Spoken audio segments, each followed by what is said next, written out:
Habang panay ang ayuda sa mga kimpalansya ng pelikulang My Love Will Make You Disappear sa mga sinihan, local and abroad dahil sa karga nitong kilig scenes, panay na rin ang pagbabalandra naman solid sa mga ayuda kilig na stolen shots at unguarded moments na Kim Chiu at Paolo Avellino.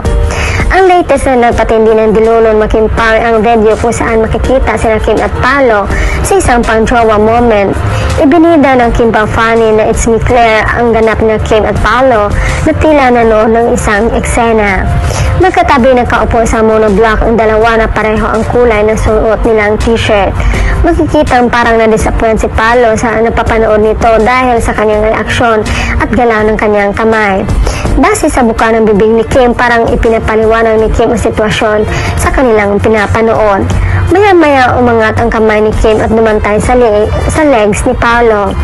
Hindi nagtagal tinapik-tapik nito ang binti ni Paolo na parang sinasabi nito, kalma, okay lang yan. Walang ideya sina Kim at Paolo na may kumuha na pala ng unguarded moment nila, kaya malaya nilang naiparamdam sa isa't isa ang kanilang samahan.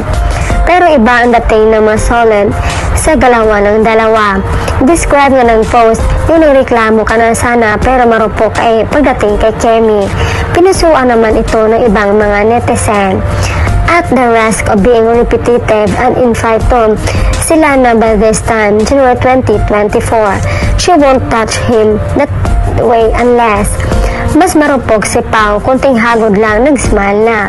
Sabi ni Pao, I don't like marupok, pero parang gano'n na nga.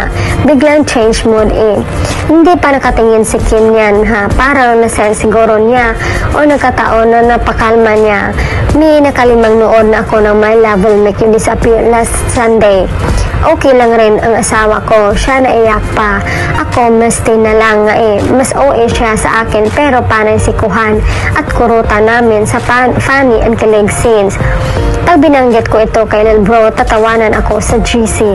Certified Kim Pao si Tito. Buti walang hampasan mi. Kwento mo kay mi para maaliw din siya. Mas for sure matutuwa sila Kemi pag makarating sa kanila.